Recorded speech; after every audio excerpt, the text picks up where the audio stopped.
ऐसे भीषण परिस्थितियों में आप साधना के ऊपर अटल है और आपका अटलपन ही इस भारत की रक्षा का कवच है। बापू शरीर से अंदर है, मगर आपकी सबके मालाओं में, आपके सारे हृदयों में, आपकी त्रिकाल संध्या में बापू नित्य वर्तमान है, विद्यमान है। हम सभी भारतवासियों का, आज मैं गुलाबी नगरी जयपुर में आया हूँ, मैंने कहा कि भारत की लाली को कलंकित कर रहे, जो भारत का तेज है, भारत का ओज और भारत का बल है, इस भारत की साधना को कलंकित किए बगैर भारत को मारना असंभव है। अंग्रेजों ने सेना से राजसत्ता को पराधीन कर दिया, मुसलमानों ने राजसत्ता को पराधीन कर दिया, मगर फिर भी भारत भारत ही रहा। दुनिया के सारे दुष्ट भारत विरोधी शक्तियां, चरित्रहीन सभी आक्रांता आश्चर्यचकित हुए कि 57 देश मुसलमान बनाने के बाद 150 देश ईसाई बनाने वाले अंग्रेज ईसाई भारत को राजसत्ता से हरा सके, मगर धर्म सत्ता का परिवर्तन न कर सके। इसका एकमात्र कारण था संतों की प्रचंड शक्ति और क्षमता, प्रचंड सामर्थ्य। हर माँ की कोख में और पिता के रक्त में भारत भक्ति ओत-प्रोत से भरी हुई थी, और इसी कारण राजसत्ता से पराधीन होने वाले भारतीय अनंत अत्याचारों के बाद भी अपने सनातन वैदिक हिंदू धर्म को छोड़े नहीं, पकड़े रहे। और अवतारी पुरुष जैसे राणा प्रताप, छत्रपति शिवाजी महाराज, गुरु गोविंद सिंह जी महाराज, ऐसे महापुरुष इस भारत में आते रहे, प्रकट होते रहे। वो भी संतों की साधना है। हम जब भी पढ़ते हैं, गुरु गोविंद सिंह दशम गुरु है, छत्रपति शिवाजी महाराज भगवान शंकर के उपासक है, राणा प्रताप जी एक लिंग के उपासक है। ये देखो राजपुताना नाज इसे तलवारों पे, इसने सारा जीवन काटा पर्ची तीर कटारों पे, यह प्रताप का वतन पला है आजादी के नारों पे, कूद पड़ी थी यहाँ हजारों पदवियां अंगार पे। यहाँ ऐसी पदवियां हुई हैं कि परसत्ता की दृष्टि भी अपने शरीर पर ना पड़े, हाथ तो छोड़िए, दृष्टि भी हाथ अपने शरीर पर ना पड़े। इसके लिए उन्हें पवित्र अग्निकुंड में, जो हम यज्ञ में संविदा देते हैं, यज्ञ में आहुतियां देते हैं, उन्होंने अपने प्राणों की आहुतियां दी है अपने पावित्र के लिए। और उन्हीं आहुतियों के कारण, उन्हीं संविदाओं के कारण, अपने पवित्रता के कारण भारत भारत रहा। और इसी भारत को भारत विरोधी शक्तियों ने ये देखा कि कहीं शस्त्र सैन्य बल भेजने के बाद भी भारत टिकता है, लड़ता है और भारत भारत ही रहता है। तो इस भारत को अगर नष्ट करना है तो आधुनिक काल के सारे शकुनियों ने, षड्यंत्रकारी दुष्टों ने, अधर्मियों ने और भारत विरोधी शक्तियों ने ये निश्चित किया कि इसका कारण क्या है। तो इसका कारण है, आपने भौतिक जगत के राजाओं के ऊपर तो हमले कर दिए, मगर सूक्ष्म जगत के शक्तिशाली महापुरुषों के ऊपर, जो आध्यात्मिक नींव को बलवान करते हुए रहे हैं, ऐसे संतों का चरित्र भारत में कलंकित करना होगा। और उसी षड्यंत्र में बाबा रामदेव को दिल्ली के रामलीला मैदान से भगाया गया। नित्यानंद स्वामी जो तमिलनाडु के थे, उनकी छोटी सीढ़ी, आप सभी को राजस्थान से, कोटा से आए हुए राजनीतिक दलों में काम करने वाले भैया हिम्मत भाई, इन सभी को मालूम होगा कि नियोजनबद्ध पद्धति से भारत के सारे संतों के ऊपर चरित्रात्मक आघात होते रहे। कृपालू जी महाराज को 7 वर्ष अंदर रहने के बाद निर्दोष जाहिर। जब कृपालू जी महाराज, नित्यानंद महाराज जो युवा है, वो आप विदेशों में गए, अपना एक सागरी समुद्र के बीच का टापू उन्होंने खरीद लिया और उधर उन्होंने हिंदू राष्ट्र घोषित कर दिया। वो बोले मगर भारत में रह गए। मगर आसाराम बापू को मैं हमेशा ही सही नित्य नियम से योगी योद्धा कहता है, योगी योद्धा, क्योंकि वो भागे नहीं चाहते तो संकट के समय की जो आगाज लगी थी, उस आगाज के काल में ही वो अपने आप को भूमिगत कर कर देश छोड़कर भाग सकते।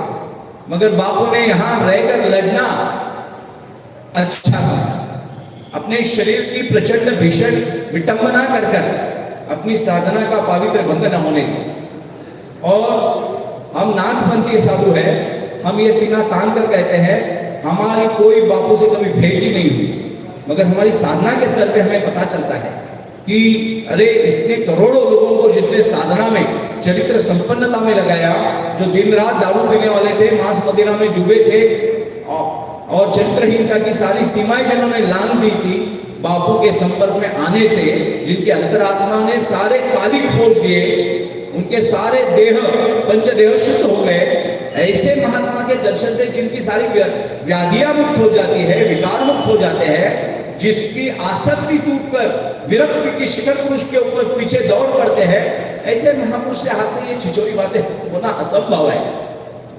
और अगर होना था तो 20 साल पहले, 30 साल पहले, 40 साल पहले जब युवा अवस्था में थे तब तो ठीक, मगर अब जिनकी शरीर त्यागने का समय आया उस समय उन्हें मैं आघात डाले।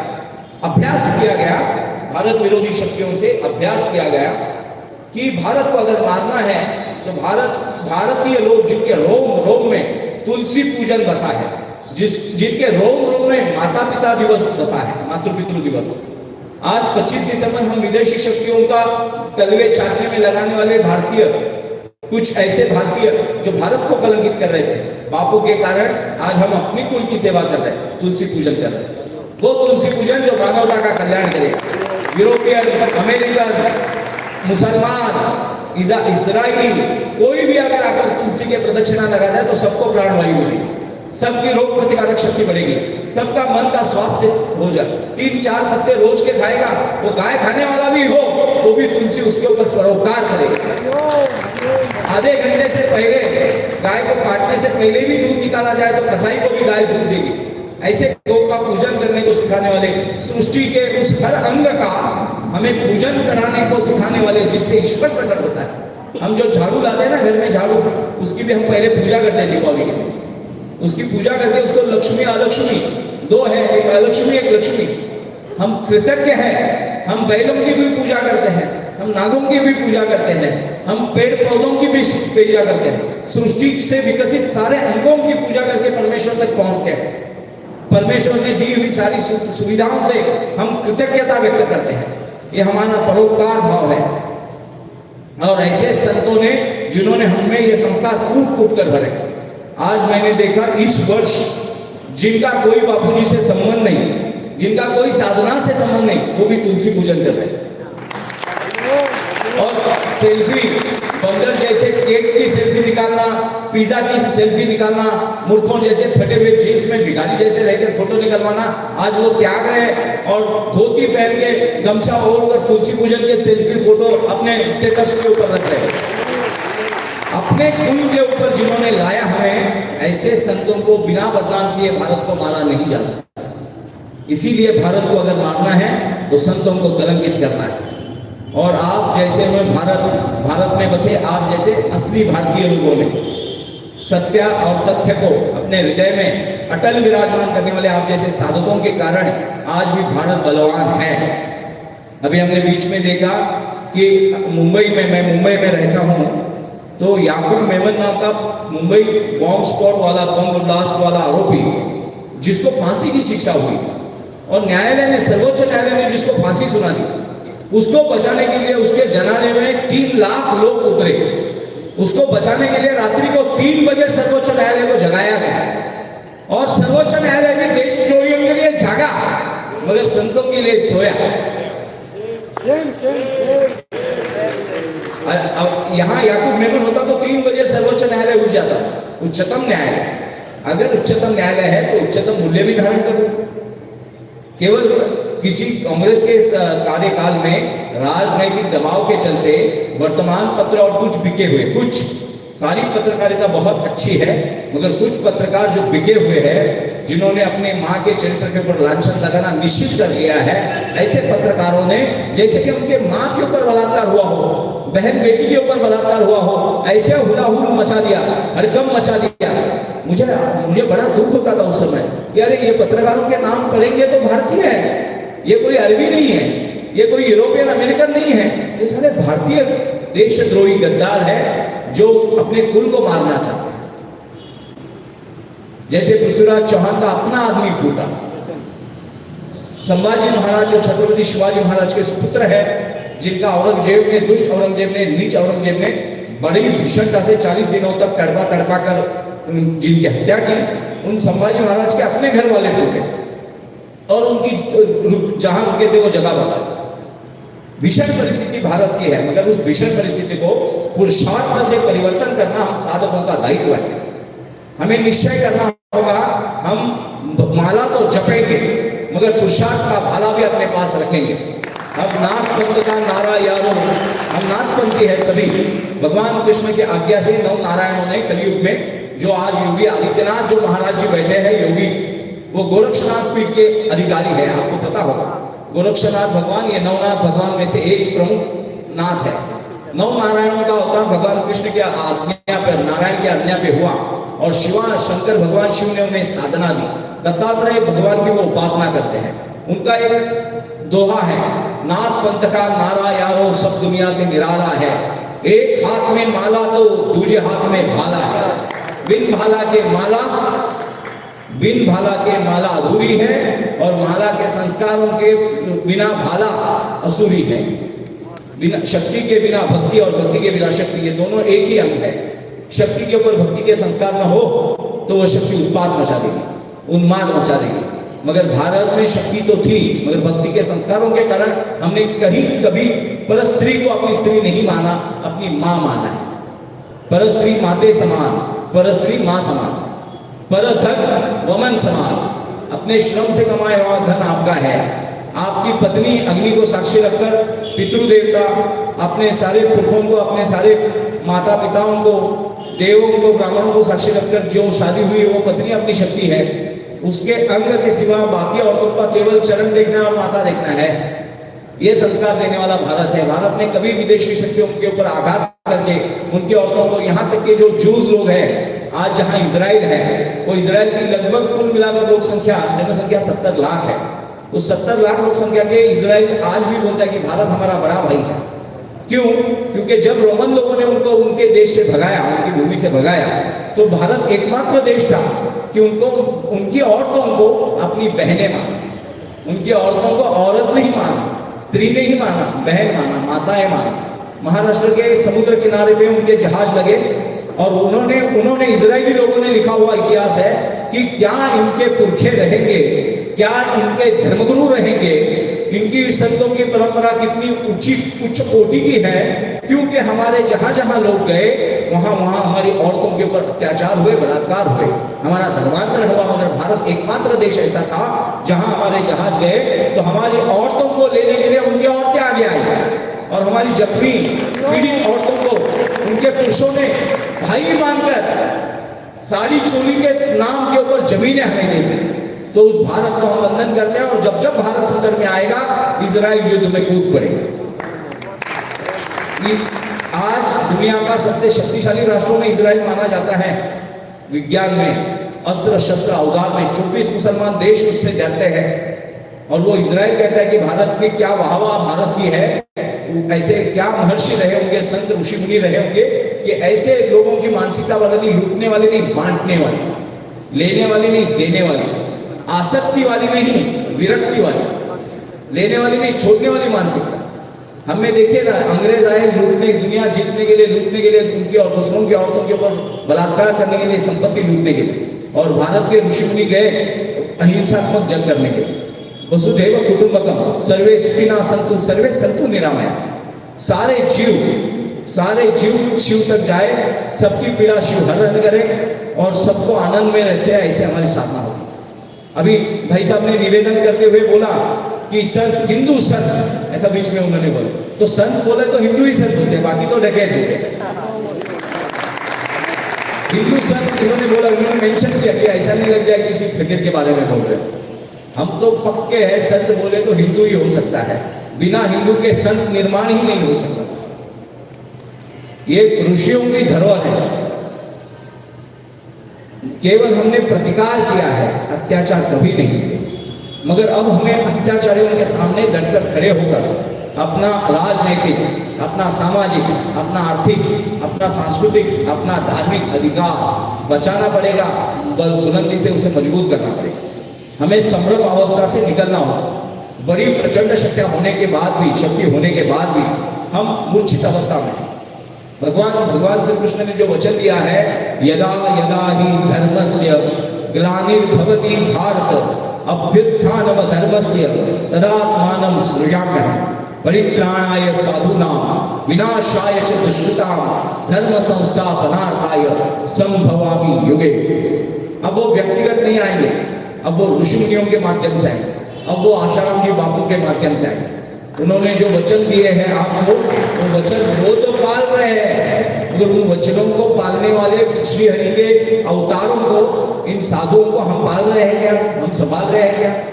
माता तुलसी हमारी रक्षा करती है दिन रात, मगर रोज पानी डालकर रोज उसको खाद देके उसकी रक्षा करना भी हमारा दायित्व है। सूर्य नारायण को भी हम अर्घ्य देते हैं, हम संतों के लिए क्या दे रहे हैं वो भी हमें सोचना होगा। क्या केवल उनसे मांग रहे हैं? मांगिए, मांगने का आपका अधिकार है, देने का उनका अधिकार है, मगर कुछ तो ऐसा दायित्व है जहां हमें डटकर खड़ा होना होगा। केवल रोने से काम नहीं बढ़ने वाला है, हमारे अस्तित्व का हमें उपद्रव दिखाना पड़ेगा।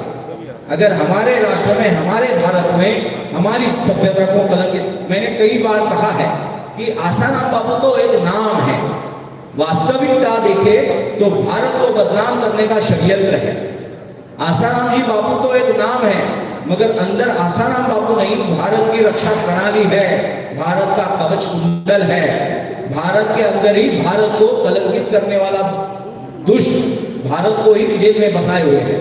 भौगोलिक जमीन के स्तर पे भारत आपके हाथ में है, मगर सभ्यता की रक्षा करने वाला भारत कारावास में है। तो उस भारत को जब तक आप पूर्णतः मुक्त करके भौगोलिक भारत में समाहित नहीं करोगे, प्रस्तावित नहीं करोगे, मूर्तियों की दुकानों में कांच के कपाट में मूर्तियां लगा देते हैं, मगर घर में लाकर जब हम उसमें प्राण डालते हैं, प्राण प्रतिष्ठापना करते हैं, उसमें जीवंतता, परब्रह्म परमेश्वर की शक्तियों का आह्वान करके, उसमें बाद में तो उस मूर्ति को हम मूर्ति नहीं करते, कहते हैं परमेश्वर कहते हैं। तो जो मूर्तिमंत परमेश्वर के स्वरूप में बैठे हुए संत, आप और हमारे वर्तमान परिस्थिति में सुरक्षित और समृद्ध होने के बाद, संपन्न होने के बाद भी आपके और मेरे धर्मगुरु, कोई ईसाई मिशनरी बैठा है क्या जेल में? अब केरला में जो बीच में घटना घटी, उसमें नन्स जो उनकी सेविकाएं हैं, उन्होंने कहा कि बिना बलात्कार के तो हम नन्स हो ही नहीं सकते।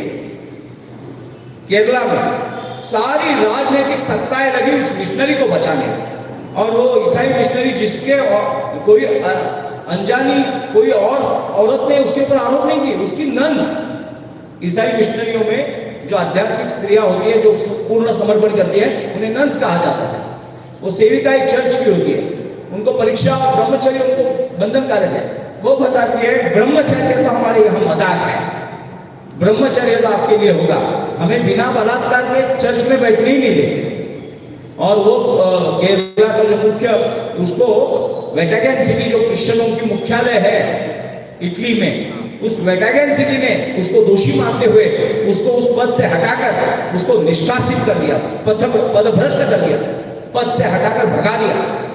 मगर आज वहां के उनके सुप्रीमो ने उनको हटा दिया, मगर भारत के लोग उसे छुड़ाने में लगे थे और उसको छुड़वा भी दिया। 1 महीने के अंदर वो जेल से जमानत पर आ गया, जेल से जमानत पर आ गया। कोई ऐसी छेड़खानी वाली केस नहीं थी, प्रत्यक्ष बलात्कार की और अनेकों औरतों ने लगाई थी उसके साधिकाओं ने, मगर यहाँ तो कोई प्रूफ भी नहीं हुआ। तर्क के आधार पर देखा जाए तो केवल छेड़खानी का केस बने, यहाँ बलात्कार में आजीवन कारावास। ये कैसे संभव है? जो घटना ही घटी नहीं, उस घटना में फांसी दे रहे हो। बड़ी न्यायपालिका आपकी बड़ी, और ये न्यायपालिका का बवंडर भी बंद करो, क्योंकि न्यायपालिका में देवता स्वरूप न्यायाधीश नहीं है। सब पगार के ऊपर, शिष्टाचार के ऊपर, अपने अपने जरूरतों को पूरा करने में लगे हुए, अपने बच्चों के बैंक अकाउंट और विदेशों में भेजने में लगे हुए भोगी लोग हैं। अगर सत विवेक संपन्न न्यायपालिका भारत में होती तो बापू को किसी आश्रम में स्थानबद्ध किया जाता था, आश्रम में स्थानबद्ध किया जाता था, पूरी चिकित्सा उच्च कोटि की जाती थी। कि कोई भारत में ऐसा तो भारत विरोधी शक्तियां नहीं, क्योंकि बापू जैसे उच्च शिखर पुरुष जो भी होते हैं, उनके केस जो भी होते हैं, वो निश्चित ही षड्यंत्र का एक अंग होते हैं। और मैंने कृपालू जी महाराज का नाम लिया, नित्यानंद जी महाराज का, यहाँ तक के स्वामी विवेकानंद को विदेशों में बदनाम करने का षड्यंत्र किया गया, ये गोरी औरतों के साथ घूमते हैं। उन्होंने तो माँ मान लिया था, माँ शब्द। फिर उन्होंने एक बार उद्विग्न होकर एक पत्रकार से पूछा कि आपका और आपकी माँ का व्यवहार जैसा होता है ना, वैसा ही मेरा और इन औरतों का व्यवहार होता है। आपका आपकी माँ के साथ जैसा व्यवहार है ना, आप जो पत्रकारिता कर रहे हो, उछाल रहे हो, तो आपकी और आपकी माँ का निश्चित ही कुछ अलग व्यवहार है क्या? तो आप कबूला हो गया, मेरी माँ मेरा भगवान है, तो ये सारी औरतें मेरी माँ है। तो सोचिए ये इनका और मेरा नाता क्या होगा। जिन्होंने, एक विज्ञान की बात बताता हूं, विज्ञान के स्तर पर आज कहा जाता है कि एक ही बात अनेकों बार दोहराई जाए तो बात मन सत्य मान लेता है। सबकॉन्शियस माइंड और कॉन्शियस माइंड का गोबेल नीति, जो हिटलर का प्रसिद्ध प्रमुख था, उसका नाम था गोबेल। उसने ये थ्योरी निकाली थी और ये वेद काल से है कि जिस चीज का चिंतन करें उस स्वरूप में आप हो जाते हैं। बापू भी बताते कि भगवान का चिंतन करते करते आप ही भगवान बन जाएंगे। इसीलिए हम एक दूसरे को भगवान बोलते हैं। हर आत्मा परमात्मा का प्रतिनिधि है, परमात्मा ही है। तो मनस शास्त्र, मानसिक शास्त्र, मन चिंतन ऐसा कहता है कि जिस बात को अनंत काल दोहराया जाए उस स्वरूप में वो ढल जाता है। बापू ने ब्रह्मचर्य 10 करोड़ के ऊपर दोहराया है, ब्रह्मचर्य ब्रह्मचर्य ब्रह्मचर्य ब्रह्मचर्य। तो अपने आप में वो ब्रह्म हो गए और उनका जीवन ब्रह्मचर्य हो गया। क्योंकि हजारों बार जो चीज दोहराई जाती है, साधारण व्यक्ति को भी आप अगर बताओगे कि तू बीमार है, तू बीमार है, तू बीमार है, तू बीमार है, तो 2, 4, 6 महीने के बाद वो बीमारी महसूस करने लगे। उसके सारे रिपोर्ट नॉर्मल आएंगे, मगर फिर भी वो बोलेगा मुझे कुछ अस्वस्थ लग रहा है। क्योंकि बार बार जो बातें अपने चित्त में डाली जाती है, चित्त उस स्वरूप हो जाता है। तो बापू ने आप जैसे 10-12 करोड़ साधकों को करोड़ों व्याख्यान, साधना, गुरु मंत्र देते समय चरित्र के पक्के कर दिए। ब्रह्मचर्य ब्रह्मचर्य ब्रह्मचर्य ब्रह्मचर्य ब्रह्मचर्य करोड़ों बार दोहराया। उनके ध्यान में, स्वप्न में, उनकी जागृति में, उनके खान में, पान सभी में ब्रह्मचर्य के नियमों का काटे शक्ति से पालन किया गया। उस आदमी के ऊपर चरित्र के ऊपर आरोप लगाना माने अपने कुल के ऊपर हम शंका ले रहे हैं। हम बापू के ऊपर शंका नहीं ले रहे, हम अपने कुल के ऊपर शंका ले रहे, अपने कुल को कलंकित कर रहे हैं। और भारत को अगर भारत रखना है तो भारत के जो भाग्य विधाता संत हैं उनकी रक्षा भारतीयों को करनी होगी। भारत के भाग्य विधाता संतों की रक्षा भारत नहीं करेगा तो भारत भारत नहीं रहेगा। उसी भारत का पाकिस्तान बना, उसी भारत का बांग्लादेश बना, उसी भारत का अफगानिस्तान बना। उसी भारत में एक कश्मीर है जो आग उगल रहा है, हमारी सेना के ऊपर पथराव कर रहा है, हमारे मंदिर तोड़े जा रहे हैं। अमरनाथ जी की यात्रा को जाने के लिए हमें सेना की सुरक्षा लेनी पड़ती है, वैष्णो देवी जाने के लिए हमें सेना की सुरक्षा लेनी पड़ती है। ऐसी परिस्थिति बचे हुए भारत में निर्माण नहीं होने देनी है। तो हमें भारत को अगर बचाना है तो भारत के भाग्य विधाता संतों को कारावास में रखकर भारत की सुरक्षा नहीं हो सकती। तो हम सब निवेदन करते हैं कि आप आज तक तो आप टिके रहे और आगे भी टिकेंगे, मगर हम बलपूर्वक, मैं एक सूचना करता हूं सारे साधकों से कि आप तो सब पक्के लोग हैं, आप तो तैयार हुए, तो तैयार लोगों को तैयार कैसे करेंगे? तो आपका दायित्व है कम से कम 10 परिवार आप साधना से जोड़े। जो साधक नहीं है उन तक बात पहुंचाए, उन तक लाभ पहुंचाए, उन तक जैसे ईसाई मिशनरी अपने घर बेटी है, यहाँ के धर्मांतरित लोग ही लोगों को धर्मांतरित करने में लगे हुए हैं। तो आप क्यों ना हिंदुत्व के पोलियो के डोज, साधना के 2 बूंद जिंदगी के अपने आसपास के 10 परिवारों को पिलाएं? आप क्यों ना गुरु मंत्र से उन्हें दीक्षित करें? तो आज से मैं सारे भारत में जहां अभी बापू जी की मुझे आज्ञा है आध्यात्मिक स्तर पर, हमारी तो प्रत्यक्ष भेंट नहीं हुई, फिर आज्ञा कैसे? आज्ञा अध्यात्म को आध्यात्मिक स्तर पर दी जाती है, प्रेरणा के स्तर पर। जो शुभकारक प्रेरणाएं होती है वो आध्यात्मिक आज्ञा होती है। जो मेरे मन में भी विचार नहीं थे वो मेरे मन में संकल्प की तरह उमड़ रहे हैं। इसका कारण ये बापू जी का और अनेकों संतों का ज्ञान, अज्ञान, दृश्य और अदृश्य दैवी शक्तियों का यह आज्ञा है, यह आदेश है कि पूरे भारत का अध्यात्म हमें जागृत करना है। भारत अगर अपने अध्यात्म पर आ जाए, भारत अगर अपनी भौतिक शक्तियों पे आ जाए तो किसी की माँ की, कोई किसी दुष्ट की माँ की दुष्ट संतान ऐसी निर्माण हो ही नहीं सकती, कोख में मर जाएगी, गर्भ में मर जाएगी। केवल हमें ध्यान रखना है कि हम तो आते हैं। जब अगली बार हम जयपुर का कार्यक्रम रखें, हमारे कोटा के भाई आए, इतने लंबे से ये कोटा से जयपुर आ सकते हैं, तो जयपुर के 2000 लोग क्यों नहीं आ सकते? जयपुर के 10,000 लोग क्यों नहीं आ सकते? कौन सा कोविड क्या कांग्रेस को नहीं लगता है? कोविड क्या इधर अनेक राजनीतिक दलों को नहीं लगता है? बंगाल में ममता बनर्जी को कोविड नहीं हुआ, घूमने में दुख हुआ मगर कोविड नहीं हुआ। हिंदुओं को मारने के लिए कोविड नहीं लगता है और हिंदुओं को बचाने वालों के लिए कोविड लगता है। तो इन बदमाशियों को, इन छलों को पहचानिए और को आपका कोई कुछ बिगाड़ने वाला नहीं, आपको कोई बम ब्लास्ट के केस में डालने वाला नहीं। एक एक साधक 10-10 जो साधक नहीं है मगर हिंदू है, उन हिंदुओं को रक्षा कवच साधना का पहना है। यह हमारा धार्मिक कर्तव्य है कि हमारे हिंदू को हम साधक बनाएं। हमारा धार्मिक आद्य कर्तव्य है कि हम अपने से जो साधक नहीं है मगर हिंदू है, अगर कोई बीमार है तो दवा आप देते हैं ना, वो आपका मित्र हो या नहीं हो, पहचान का हो या नहीं हो, मगर आप परोपकार तो करते हैं। बापू तो दिन रात अन्नदान करने को कहते हैं। उड़ीसा में जहां ईसाई धर्मांतरण हो रहा था, वहां बापूजी ने भजन भोजन और दक्षिणा उपक्रम किया, और भजन भोजन और दक्षिणा उपक्रम से ईसाई मिशनरी हड़बड़ा गए, क्योंकि जो भूख के कारण ईसाई बन रहे थे, जो वस्त्रों के कारण ईसाई बन रहे थे, जो आध्यात्मिक अभाव के कारण ईसाई बन रहे थे, उनका आध्यात्मिक अभाव हटाकर आध्यात्मिक प्रभाव बढ़ा दिया बापू ने। अभाव हटाया, प्रभाव बढ़ाया, भूख हटाई, अन्न बढ़ाया, वस्त्र दिए और 50-100 रुपए उनकी दक्षिणा भी दी। आप जैसे समृद्ध समाज के साधकों ने जो दक्षिणा दी वो बांट दी। मैंने आज भी जहां भी मैं आश्रम में रुकता हूँ तो मैं देखता हूँ करोड़ों साधकों का ये स्वामी है, मगर आश्रम इतने सादे हैं। और तब मेरे ज्ञान चक्षु ने मुझे ऐसा याद हुआ कि ये सरलता, ये सहजता, ये सभ्यता अकल्पनीय है, असाधारण है। ये किसी उच्च कोटि के व्यक्ति में 1-1 रुपए का हिसाब लेने का जो बापू का स्वभाव है, वो 2 चम्मच तेल भी ज्यादा डालने नहीं देते। ये कंजूसी नहीं है, ये कंजूसी नहीं है, ये विवेक है। मेरी मौज के लिए नहीं, मेरे जीवन की सुरक्षा के लिए मुझे अपना खाना है, मगर मेरी अय्याशी के कारण कोई भूखा सोता है, कोई नंगा रहता है, तो वो दायित्व भी मेरा है। ये साधु का, शिखर पुरुष का स्वभाव है। और ऐसे महात्मा हमें गुरु के रूप में मिले, ये हमारा भाग्य है। ये आखिरी शब्द है मेरा कि आप सभी लोग आज से ये लग जाओ कि जो साधना में नहीं है मगर हमारे पहचान क्या है, शादियों में मिलते हैं, ब्याह में मिलते हैं, किसी अच्छे उपक्रम कार्यक्रमों में मिलते हैं, लेके आइए। बापू का तपस्थली, बापू की जो तपस्थली है वो अपने आप में गुरुपद पाई हुई, उस भूमि में जाते ही वो ओरा जो है वो आपके आभामंडल को और प्रभामंडल को शुद्ध कर देता है, आपके सारे भौतिक और सूक्ष्म देह को सुरक्षित कर देता है।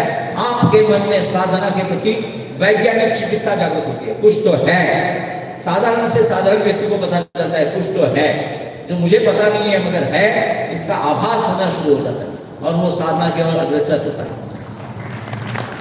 तो यही विनती है मेरी। हम अब सारे आपको सभी चैनलों से पता चलता रहेगा, हम घूमते रहेंगे, भारत को जगाते रहेंगे।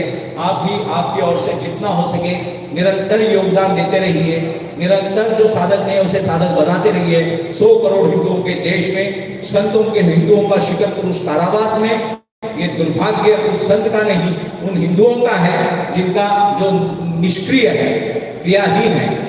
तो हमारे साधक तो बने हैं, मगर जो बाकी हिंदू है, जो समझते हैं ये तो आशाराम बापू का केस है, कि आशाराम बापू का केस नहीं, आपके माँ के चरित्र के ऊपर लांछन है। हमें बताना होगा कि ये बापू का केस नहीं है, ये हिंदू संस्कृति को मिटाने का षड्यंत्र वाला केस है। और पत्रकारिता हो या कुछ भी हो, ये सोशल मीडिया आपके हाथ में ऐसा है कि आप कुछ भी बोलकर पूरी दुनिया में छा सकते हैं। आप इलेक्ट्रॉनिक मीडिया और प्रिंट मीडिया में ज्यादा मत रहिए।